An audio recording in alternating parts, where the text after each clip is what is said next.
We'll give everyone a few minutes to join, and we'll be kicking it off in just a couple minutes.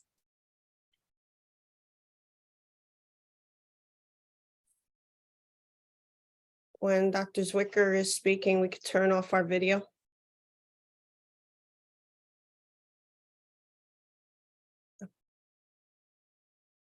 Yes.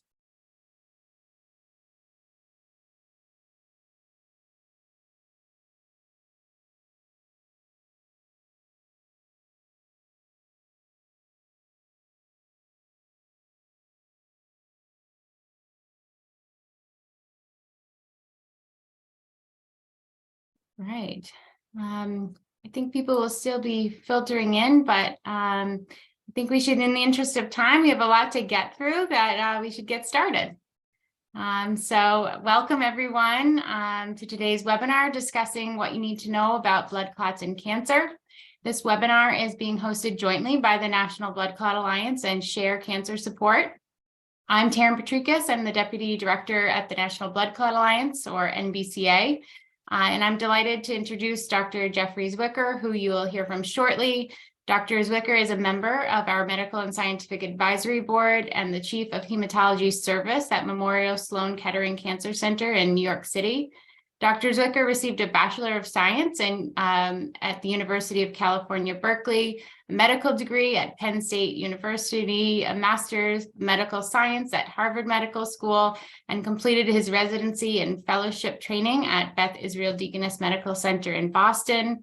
He's also chaired a number of national and international scientific committees, including the chair of the International Society of Thrombosis and Hemostasis Subcommittee on Hemostasis Cancer and co-chair of the Cancer Thrombosis Subcommittee, the Venous Thromboembolism Network. That is a mouthful, but it is among many others, and we're very excited and lucky to have you join us today.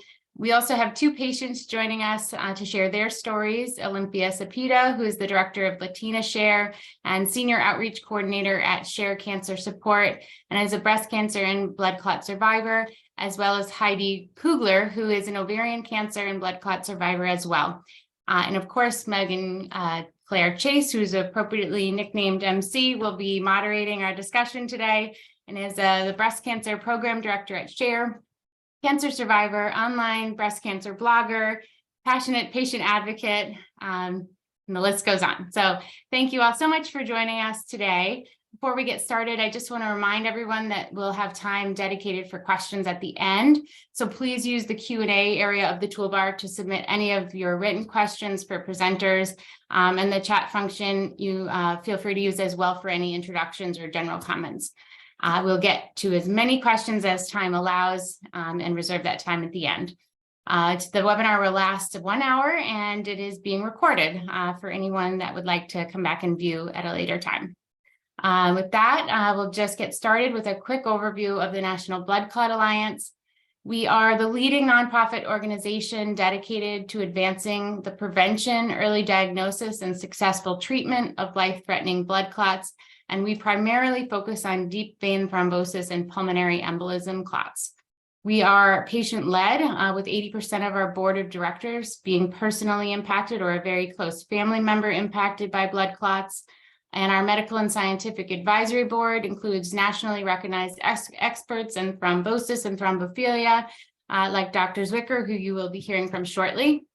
And we work on behalf of people who may be susceptible to blood clots, including people with clotting disorders, cancer, injuries, or risks related to surgery, immobility, childbirth, and birth control.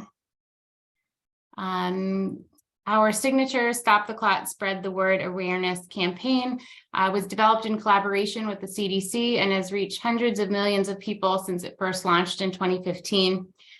Through this campaign, we have a variety of tools and methods, but the end result is to encourage targeted audiences to ask themselves, could I be at risk for a blood clot? And it focuses on 3 target audiences, and that is pregnancy, hospitalization, and cancer. And you can access all of the campaign materials related to cancer, such as the ones shown below at Stop the Clot, Spread the Word /cancer. It's a long link. We'll put it in the chat, but there's a lot of great information there as well. And with that, I will turn it over to Megan Clare to introduce SHARE. Hello, everyone. We're so happy you're here. So yes, SHARE is a national nonprofit that supports, educates, and empowers anyone diagnosed with women's cancers and provides outreach to the general public about signs and symptoms. So we are a community of knowledgeable survivors. Some are also living with cancer, and also we have healthcare professionals.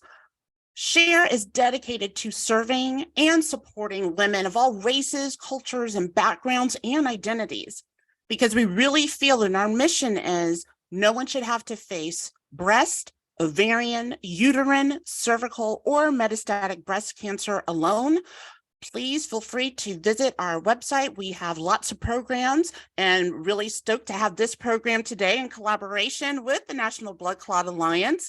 We also have lots of support groups, also different support groups based on your subtype as well. So come check out our community at sharecancersupport.org. Okay.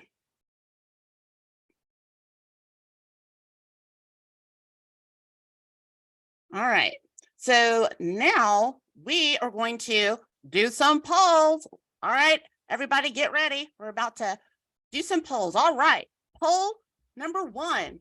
Okay, everyone, are you aware that having cancer increases the risk of developing blood clots? Choose yes or no. We'll be able to share the results to you.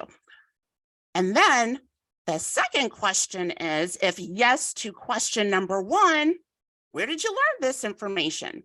Was it from a doctor or medical team, the internet, caregiver, family or friend, organization or support group, other, or not applicable?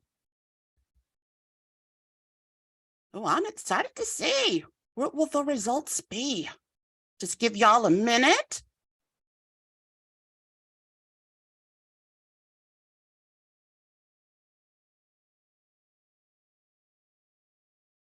And this is why I'm so excited to have this program, because I can tell you right now, as a cancer survivor myself, I did not know. So really looking forward to the information today, but curious to what everyone else will say. Well, we're getting the poll results. Look at that. All right. So, wow, 76% of you are aware that having cancer increases the risk of developing blood clots. And the bulk of you heard about it from your doctor or medical team, and then a little bit from the internet, and a small few from your family and friends. Okay. Well, y'all, we're about to get some major information right now. So I am going to now hand over the screen to our amazing Dr. Zwicker. Take it away. Well, thank you. It's a pleasure for me to be here today. And, I look forward. I put some slides together, kind of overview and talk about the topic a little bit. And then, I'm available for questions after, on the tail end of this presentation. So let me see if I can share my screen.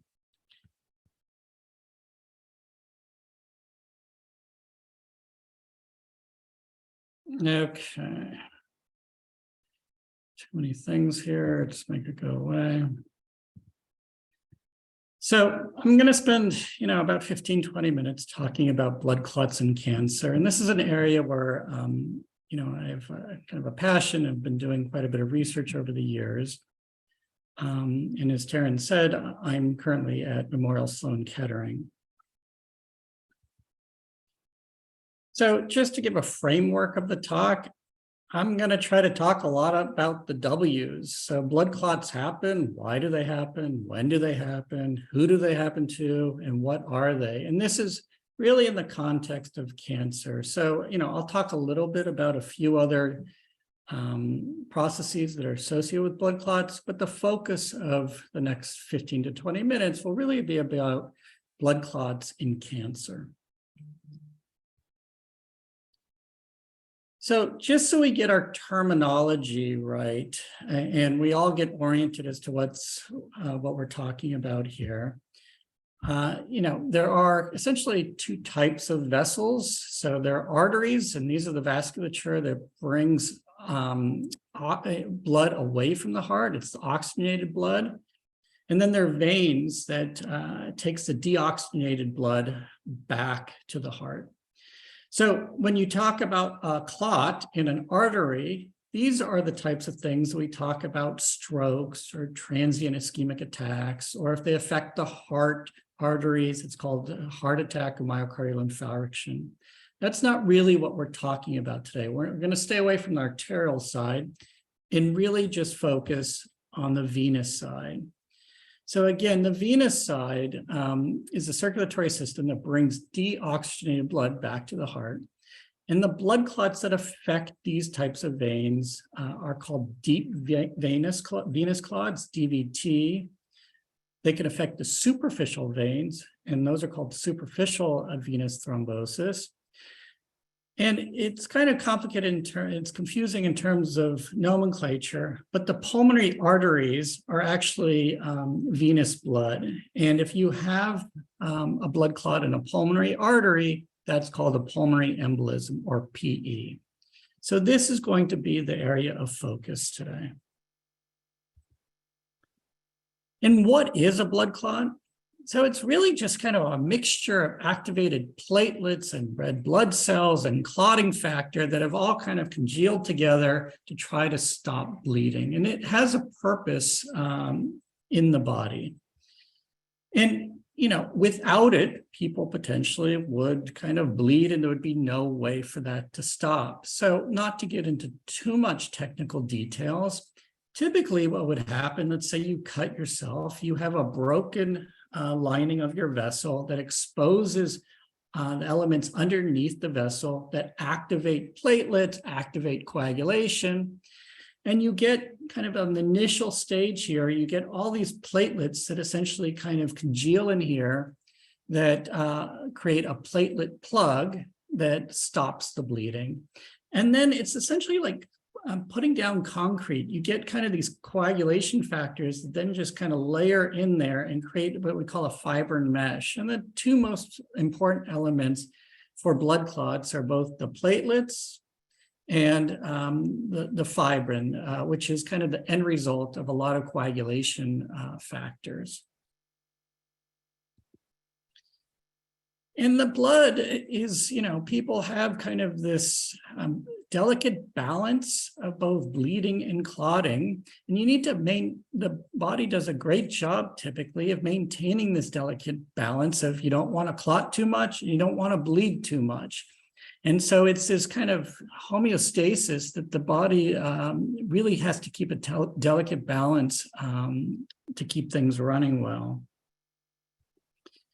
There are instances where you can bleed too much. And, there are times when you have clotting factor deficiencies.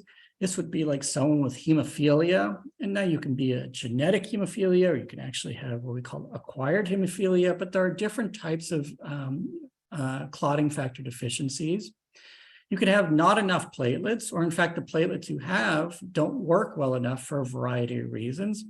And you can have excess bleeding that affect either coagulation or platelets simply by the mechanism of action of medications, such as aspirin, which influences a platelet function, or standard anticoagulants that really kind of interfere with coagulation factor activity.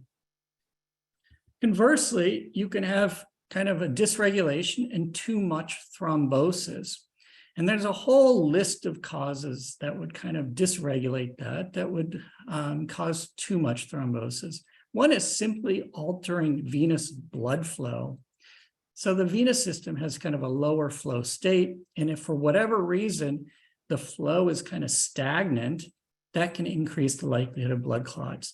And that can happen if you are immobilized, meaning you're kind of in a hospital bed for a long period of time and not getting up, not moving around. If you have a cast after you broke a foot, something like that could alter the venous blood flow and increase the risk of blood clots. And then there's a whole number of conditions that simply kind of alter activity or number or function of your coagulation system. to a variety of reasons, one being cancer, and I'll talk about that a little bit more now. But, if you have an injury, such as surgery, that releases an increased number of kind of coagulation activation factors. Some medications, specifically in cancer, are known to increase the risk of thrombosis, such as Revlimid for multiple myeloma, or some of the platinum agents, or tamoxifen in breast cancer. These have all been shown to have an increased risk, some of which is quite modest, but there is some association between these therapies and thrombotic events. And then there are other states that are what we call prothrombotic, such as pregnancy. And then there are kind of a host of genetic risk factors that seem to predispose people to developing blood clots. To be perfectly honest, about 10 years ago, there was a lot of emphasis on this genetic component here. And the medical field is really moving away from kind of, over-testing for genetic factors that increase the risk of thrombosis, in large part because it doesn't seem to help us. It doesn't help guide kind of how long you're on a blood thinner or what to do next. So especially in cancer, we generally shy away from doing any genetic testing. So why are venous blood clots important? So, part of the reason is that they can be quite symptomatic and uncomfortable. So a DVT, typically we're talking about ones in what we call the legs, the proximal veins. And the proximal veins are the ones kind of behind the knee or higher. So a popliteal, femoral, iliac. These are kind of larger veins. And if you develop a blood clot there, it can show up as swelling in the leg, pain in the leg. And then one of the more feared complications of a DVT is, in fact, it can travel up and embolize to the lungs. And in that setting, that too can be quite symptomatic. You can develop shortness of breath, we call dyspnea on exertion, meaning that if you walk around, you're really hard to catch your breath. It can cause chest pain. And this is a special type of chest pain that we typically associate with this. We call pleuritic chest pain, which means that when you take a deep breath, that's when it hurts. But if you were to actually hold your breath, you actually don't have any chest pain. And then in rare instances, a PE, in fact, can be life-threatening. And that's due to kind of its effect on the circulatory activity of the heart, or it can cause arrhythmias.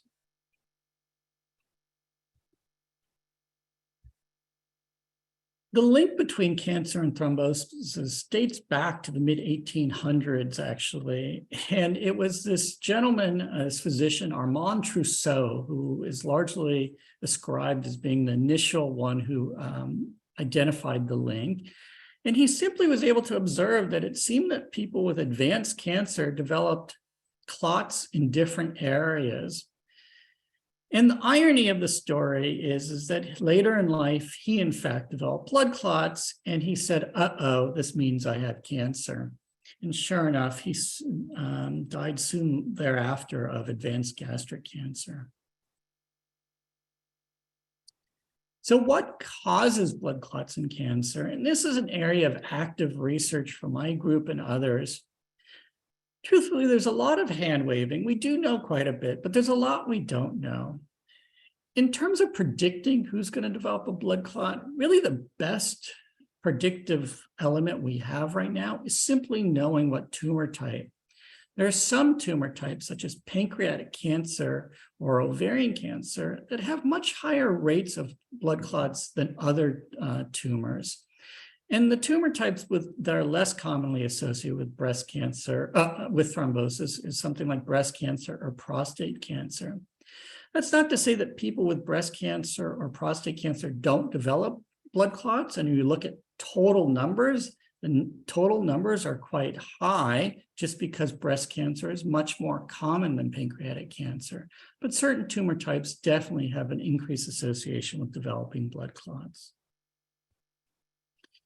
So what is it about cancer? Well, we do know that tumors can secrete factors that activate coagulation, something called tissue factor.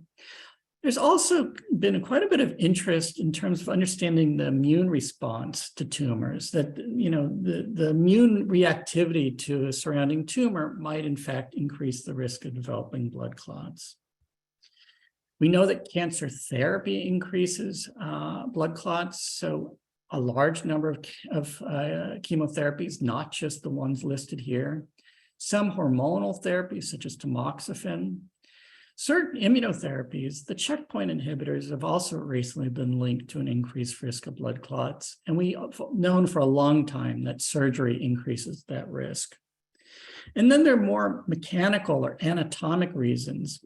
Anytime you have kind of a foreign object inside a vessel, it activates coagulation. It's an area where the body says, uh-oh, this seems to be a foreign surface, and it can serve as a kind of a nidus to develop platelet aggregation or fibrin clots. And then in advanced tumors, in fact, it's not so uncommon that we just simply see that a lymph node or tumor is pressing up against a vessel. And as you compress the vessel, it's more likely to occlude. So you've been diagnosed with a blood clot. How do you manage it? So there are really two types of anticoagulants that are used these days for the management of cancer-associated thrombosis. One is called direct oral anticoagulants. These are pills, and they're really in the United States two that are commonly used on the market. One is apixaban, otherwise known as Eliquis. That's a twice daily medication, or rivaroxaban, otherwise known as Xarelto, which is a once daily medication. Alternatively, there are daily injections with low-molecular heparin, and these in the United States is most commonly enoxaparin. I will say that the standard of care up until a few years ago was low-molecular heparin, and that was for about 20 years. And that was based on studies originally comparing versus warfarin that showed that enoxaparin was in fact better than a warfarin in the management of cancer-associated thrombosis. It was only in the last few years that the studies were compared against low-molecular heparin and showed that either Eliquis or rivaroxaban could be used and was as efficacious as enoxaparin or low-molecular heparin.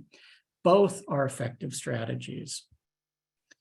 And to that point, they are highly effective in preventing a recurrent thrombosis. You can see here shown in the dashed red is dalteparin, which is a type of low-molecular heparin, and the blue is apixaban. And for those of you not used to seeing these types of curves, this is the percentage of patients who had a blood clot recurrence on study, 0%, 100%. And you can see here that they're 95% effective in preventing recurrent thrombosis by 6 months. So they work well.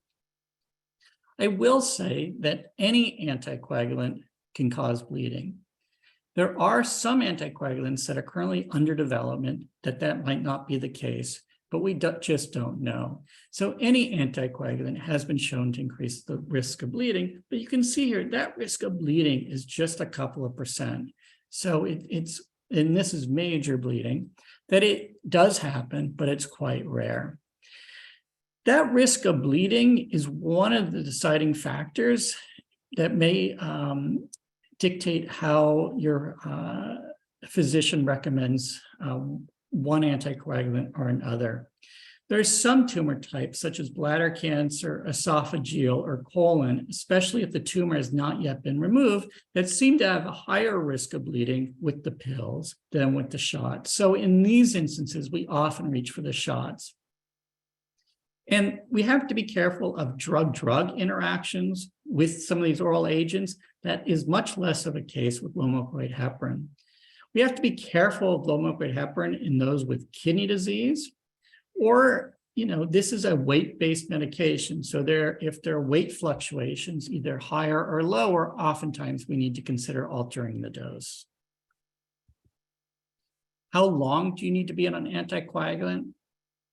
We actually don't definitively know that answer, but what we typically do is that in the setting of active cancer, meaning those risk factors are still there, anticoagulation is typically continued long-term. There are some instances where anticoagulation may be a shorter duration, such as following surgery that was curative intent, meaning there was localized lung cancer, you had a blood clot, you just have complete anticoagulation over a short period of time, and you're not receiving more therapy for that lung cancer. Or if you're truly cured from cancer, oftentimes we stop anticoagulation. And the use of anticoagulation is really a risk-benefit ratio of having a recurrent clot versus having a major bleed. And sometimes that tilts too much in terms of major bleeding risk, such that we think it's no longer risk-benefit beneficial to continue with anticoagulation, and we either back off or stop completely. Or in some cases where the risk factor is no longer present, such as hormones, or if this was related to a catheter and the catheter is no longer there after a period of time, these are instances we might consider stopping anticoagulation. So that was how to manage blood clots when it happens. What about preventing blood clots? So oftentimes, if you're hospitalized or you have a major surgery, the standard of care is often to receive an anticoagulant either in the hospital or after major surgery for a period of time at home or post-operatively to try to prevent blood clots. The use of anticoagulants as a preventive in patients that are getting outpatient chemotherapy is more of a moving target. There is data out there. They've actually conducted studies where they classify individuals as having higher risk of blood clots. And for that higher risk, we've been using something called the Corona score. And that Corona score is a risk model to try to predict who's at highest risk for developing blood clots. And there are three major elements of that score. One is type of tumor, and these are considered the higher risk tumors. Another is whether or not you have an elevated white blood cell count or a platelet count before starting day one of chemotherapy. At the very beginning, before starting any chemotherapy, are the blood counts elevated or having high BMI, increased weight? So a combination of these risk factors can kind of be computed into a score. And those individuals with very high scores, there seems to be benefit in providing an anticoagulant upfront. I will say that there is some risk of bleed, so it's not that kind of one size fits all. So not only do you need to recognize the signs and symptoms of blood clots. Again, for deep venous clots, we're talking about pain and swelling. For PEs, we're talking about shortness of breath and chest pain. But we also need to be mindful of signs and symptoms of major bleeds. So oftentimes we're talking about gastrointestinal, and that can be black or bloody stools. You can have what we call an upper GI bleed, esophageal or stomach bleed, and that means that you're actually throwing up something that actually looks like coffee ground substance, and that can be a sign of bleeding. Bloody urine, and then in the very rare instance, we can actually have a head bleed, and that often manifests with very severe headaches that are really kind of out of the norm. And anyone who's on a blood thinner or has a head strike or loss of consciousness really needs to go to the emergency room for further evaluation.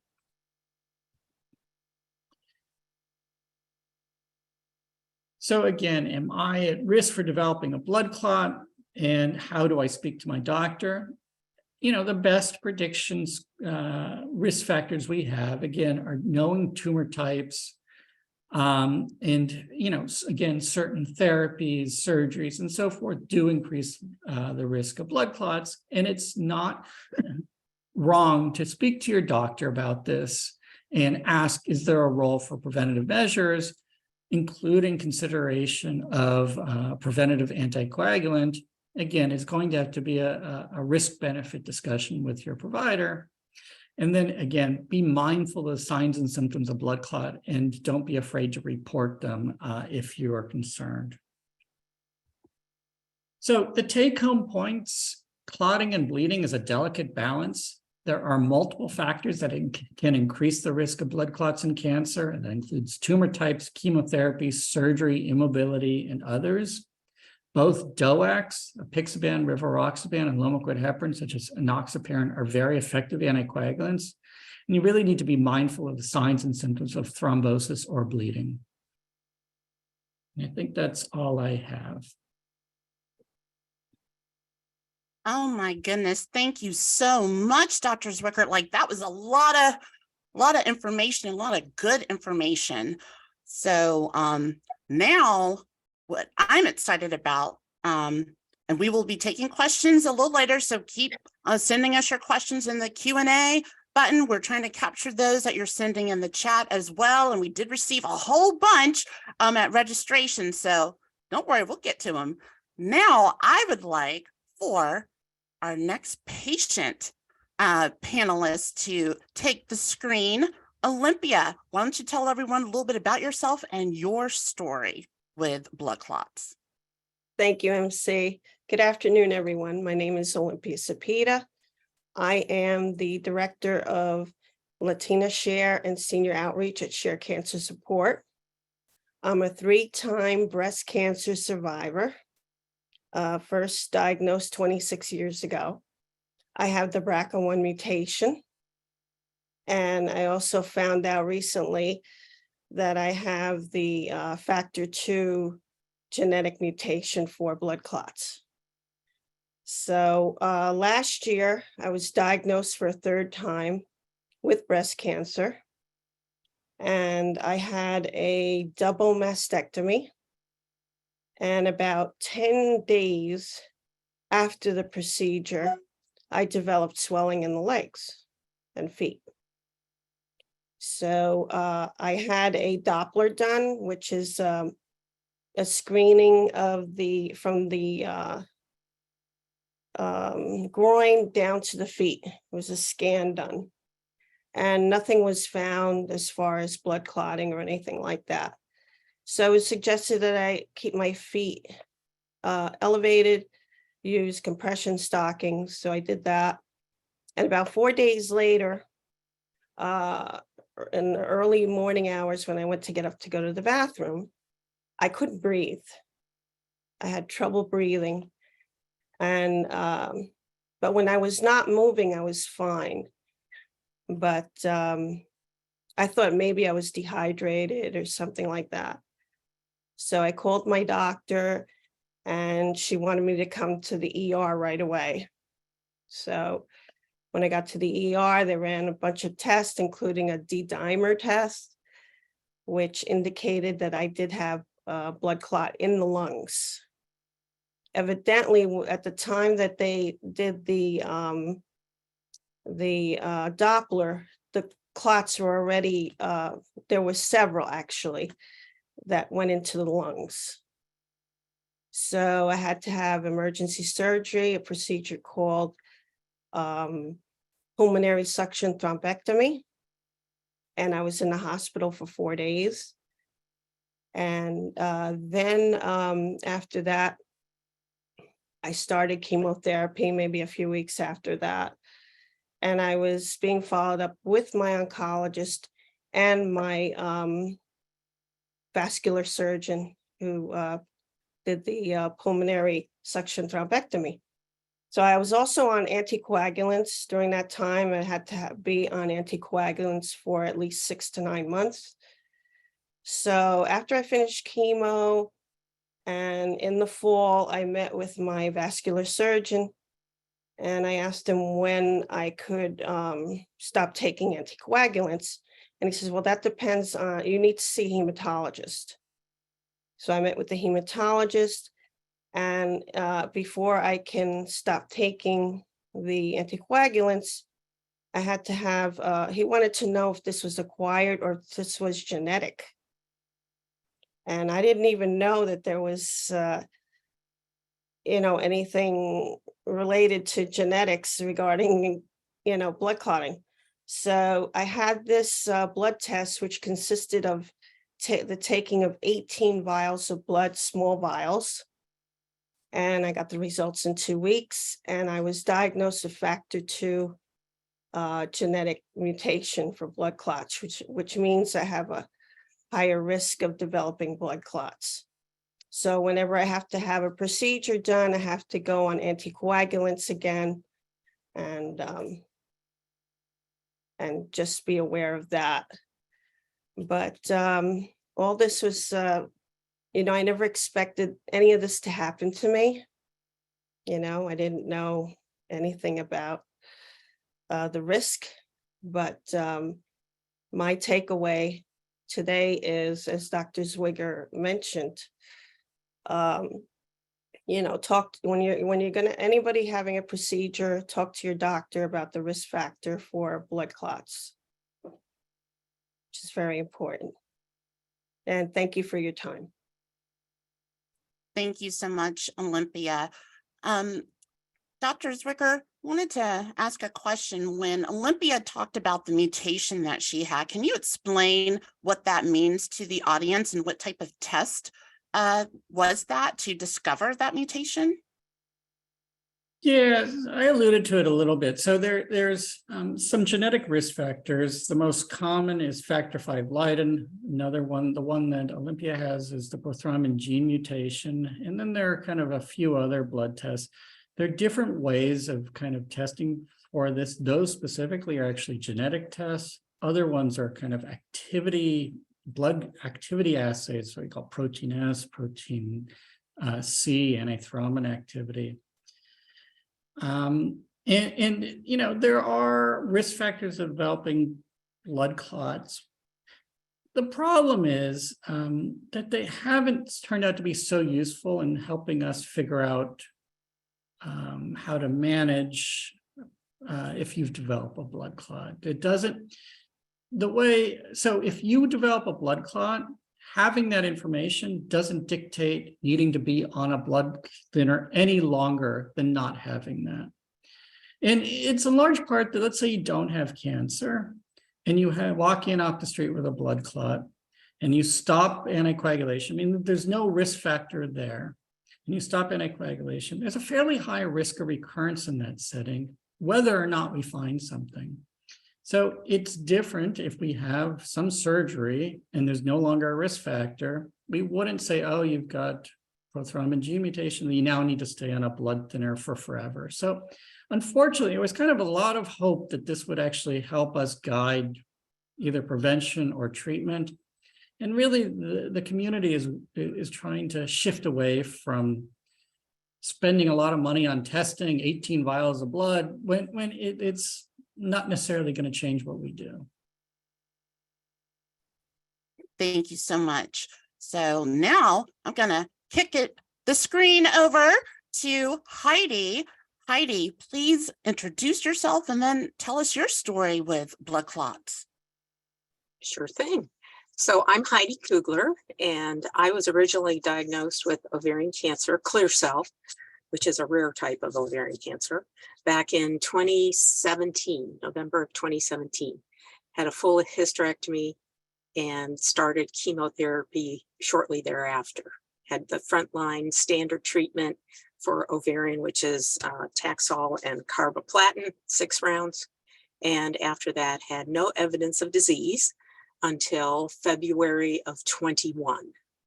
And I had a recurrence, and I went through a trial that didn't work, went through 6 more rounds of chemo with Doxil and Avastin, still not much success because of clear cell. And then I started a breast cancer drug because of the genomic testing that I had showed a PIK3CA mutation that this Piqray drug would target. So we started on that last year. I've been on it for over a year now. And lo and behold, it's working. It's shrinking my tumors. So I'm still on active chemotherapy, oral, with this drug. And last year, beginning of March, I went on a trip to Florida. Flew to Florida to see my brother.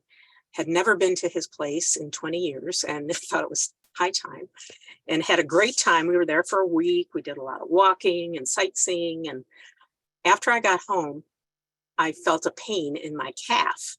And I thought, wow, I did do a lot of walking, didn't I? And it wasn't going away. And the strange thing was there was no pain in the right calf. So I thought, nah, something's not right. And I knew my oncologist has said, that your cancer has a high tendency for clots. So I thought, oh, I better get this checked out. So unfortunately, when I talked to her, she said, no, go straight to the ER. They'll do an ultrasound and let you know. And sure enough, the ultrasound showed that I had a DVT in my calf. There was no swelling. There was no shortness of breath or anything like that, but I definitely had pain. So I think we caught it early. They did a full scan, and the ER doctor said, there's even a few small clots in your lungs, but we caught it early and we're going to put you on a high dose of Eliquis. And so I was on that for a couple of weeks and the pain slowly dissipated. And I've been on a reduced dose of Eliquis twice a day. And I think I will be probably the rest of my life. Had a recent scare of another clot in the other leg and didn't mess around, because it felt the same way. And I made a quick appointment to have an ultrasound, and luckily it was nothing this time. So, but I'm still very aware to keep an eye on it. The other thing I would recommend to others is keep up with exercise, no matter how fatigued you feel. I know cancer is very fatiguing, and I really push myself to do some sort of exercise almost every day, whether it's gentle yoga or walking a mile around the block, that sort of thing. Just do something and do not stay seated in your lazy boy, which is easy to do. So that's my story, and I'm sticking with it. Well, thank you so much, Heidi. Dr. Zwicker, I'd love to hear some of your comments after listening to both Olympia and Heidi's stories, and their situations were very different. Just love to hear, what were your thoughts as you heard their different stories and their blood clot diagnosis? Yeah, I mean, with Olympia's, it's kind of the physician's fear, right? So we kind of do a test and it's negative, but they're imperfect studies. So you have a negative ultrasound, we kind of then get lulled into a false sense of security that there's nothing there, but it's not a perfect exam. So, it's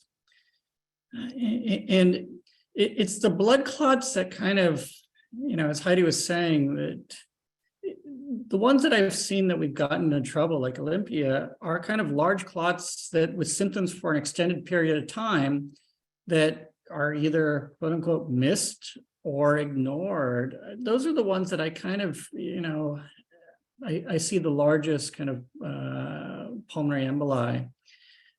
So, I think it was quite astute that, she had leg pain or leg swelling on one side, paid attention to, obviously Olympia had quite a bit of shortness of breath. These are kind of the signs and symptoms of blood clot, and, trust your body, know when something's not right to kind of say something.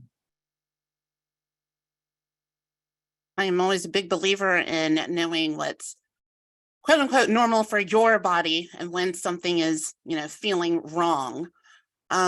So we're gonna get into let's see. Oh, Taryn, are you coming back? Oh, I think it was me. Sorry, y'all. I just want to say a huge thank you to both panelists. We're going to get into some questions here, and I'd like both of you and Dr. Zwicker to please jump in. But first, we are going to introduce one final poll for everyone, and then we'll get into our Q&A. All right, so audience, get ready. We're going to have a poll. Sorry, I didn't jump back in. Yes, here's the poll. I think also if we wanted to even hold off on some of the questions until the end after we have the Q&A, I think some of that might also help kind of inform some of the results. All right, so everyone, poll number 2, Do you feel more informed about blood clots as it relates to cancer? The options are yes, somewhat, and no. And number 2, can you identify the signs and symptoms of a blood clot? Options are yes or no. So hold tight, everyone.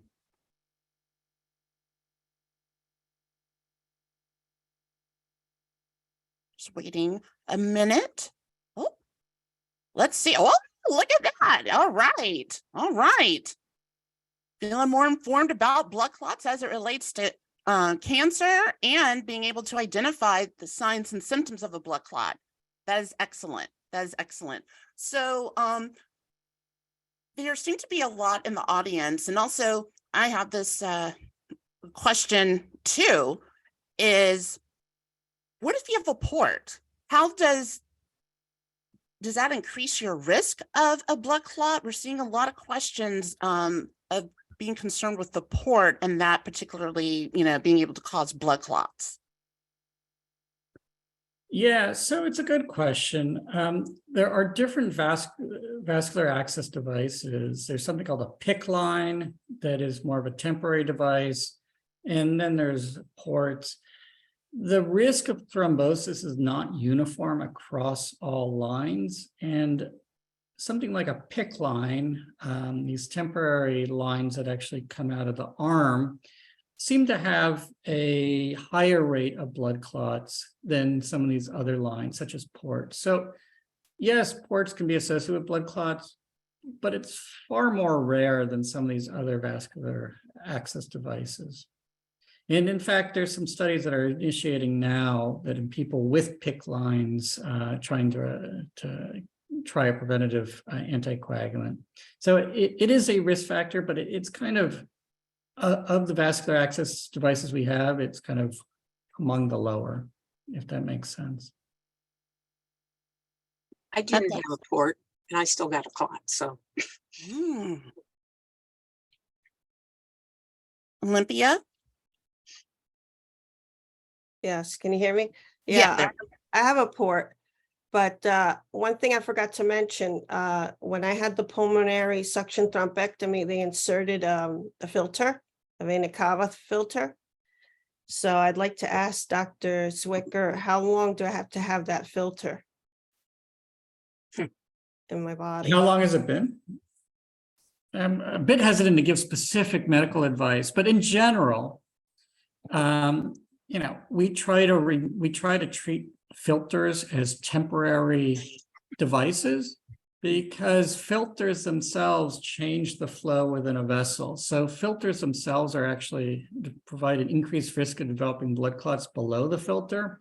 So in periods of time where you can't get a blood thinner, such as having major bleeding, or if you have to go to the operating room and stop anticoagulation soon after developing a blood clot, these are the times that we often reach for what we call these umbrellas, these filters that sit in the inferior vena cava.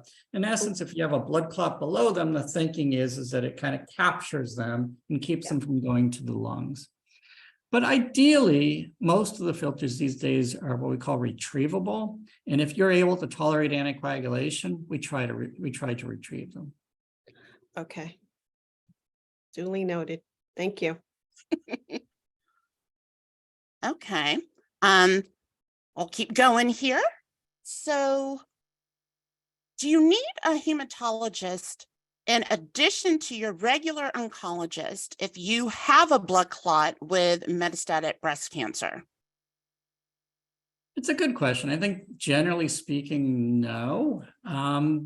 But because unfortunately blood clots are so common in cancer that oncologists get quite good at managing it.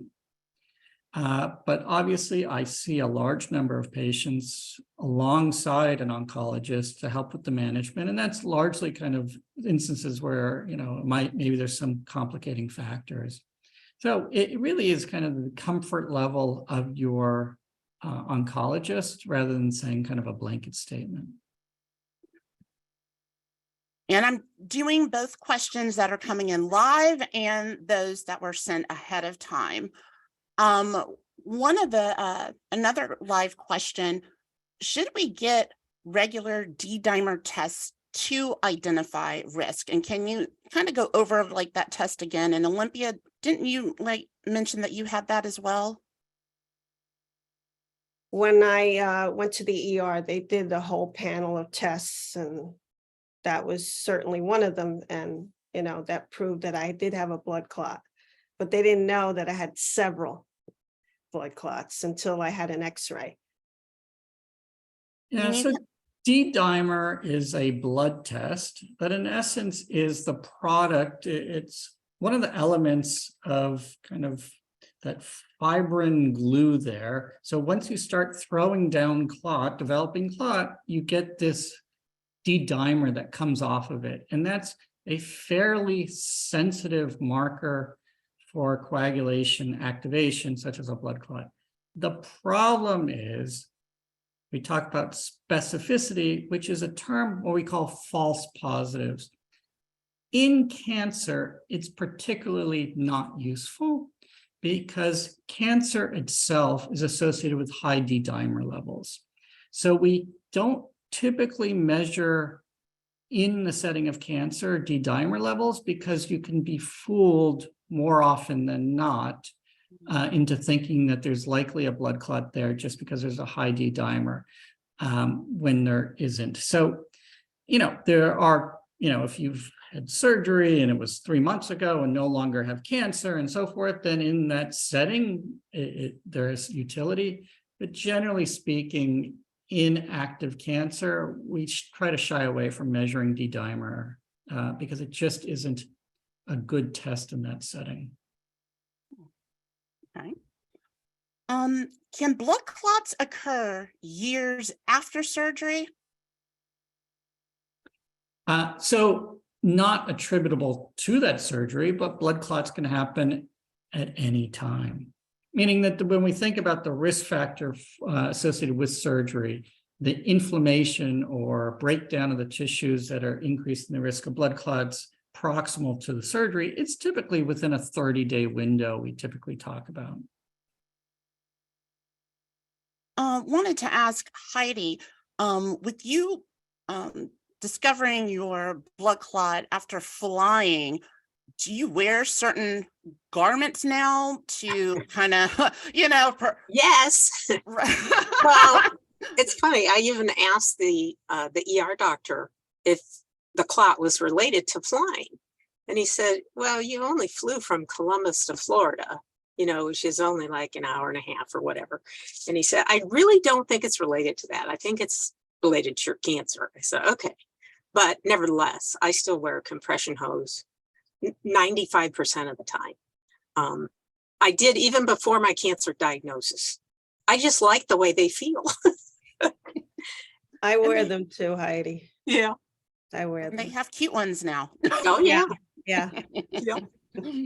I will add that, you know, the compression stockings are kind of best for symptoms. When you're on an anticoagulant, they're, again, quite effective. So, you know, I don't place restrictions on people flying if they're on a blood thinner because it's quite good at preventing another clot. And whether or not compression stockings, you know, while you're on an anticoagulant offer any additional benefit, I think that that's not so clear to me. Okay. Fair. Let's see, taking another live question. Okay, are there any specific nutrients or vitamins or minerals that can help reduce the risk of blood clots?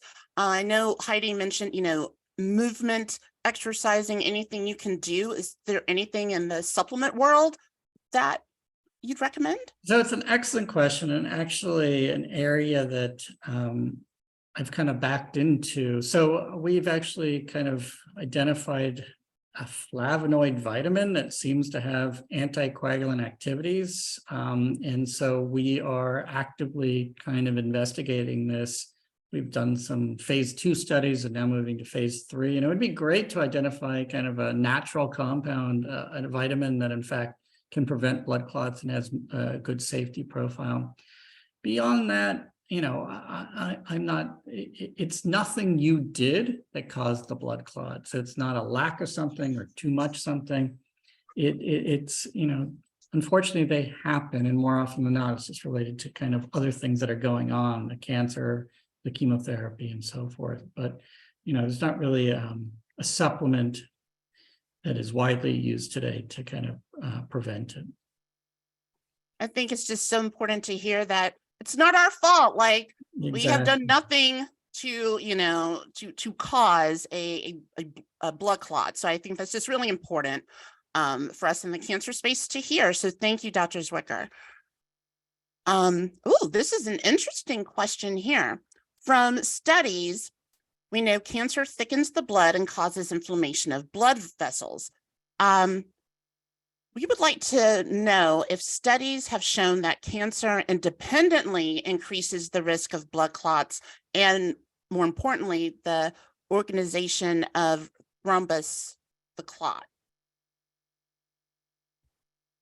I think it's a complicated question. So, you know, it's a very, the way cancer causes thrombosis is an area of active research. And the thought is that it secretes, one of the hypotheses is that the cancer itself secretes what we call these extracellular vesicles, like these parts that break off from the tumor that in fact have clotting factor on them. Another thought is that they kind of activate parts of your immune systems, what we call neutrophils. And those neutrophils help form what we call actual nets that kind of capture and activate coagulation. So there's a lot going on, and it's not a simple answer. And kind of how to directly intercept these elements is kind of, I think, hopefully an area that will be one day. Thank you. We have a direct question for Heidi. Heidi, was your blood clot attributed to your cancer med or just your cancer overall? I was not on the chemo very long at the time I had that clot. And the doctor in the ER didn't say anything about my meds. He said it was because of the cancer itself. And I think somebody asked about aspirin. I never had taken aspirin before or after. I mean, especially now because I'm on Eliquis. But... Yeah. Dr. Zwicker, can you talk about that with the baby aspirin? I've seen that as well, to, you know, take that to help prevent blood clot. What are your thoughts on that? You know, it's challenging. The data just isn't there in terms of prevention of blood clots in cancer with low-dose aspirin. You know, for primary prevention of cardiac disease, you know, a decade ago, everyone was on low-dose aspirin, but, you know, the recent studies have kind of questioned that data and that maybe the risks outweigh the benefit in terms of bleeding. So, you know, it's not routinely prescribed as prevention of blood clots. I will say, just so we get kind of back to I think my first slide, we've got arterial clots and venous clots. The aspirin affects platelets and is more kind of something we think about arterial strokes and heart attacks than we think about on the venous side. When we talk about management of clots on the venous side, we're really talking about anticoagulants rather than antiplatelet agents. Thank you so much. And everyone, I can't believe it. We are already at time. What? So I would just love it if each of you could just give one other takeaway that you'd want the audience to have before we wrap it up. I'll start with you, Olympia. Just like I said earlier, talk to your doctor.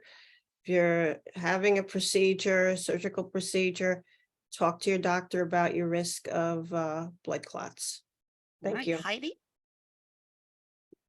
Yeah, don't let it sneak up on you. If you feel pain or something just isn't right in an extremity, definitely have it checked out. And Dr. Zwicker, take us home. I think that both Heidi and Olympia would be exactly my same take-home messages, kind of recognize the signs and symptoms. And, you know, typically if you kind of call attention to it sooner rather than later, that, you know, we can effectively manage blood clots if diagnosed. Thank you so much, everyone, and audience. Thank you so much for attending. I'm sorry we couldn't get to all of your questions. So please feel free to email either at the National Blood Clot Alliance or Share Cancer Support, and we'll get answers to your questions. Thank you so much, everyone. Bye-bye. Bye. Thank you. And now I have to go do yoga.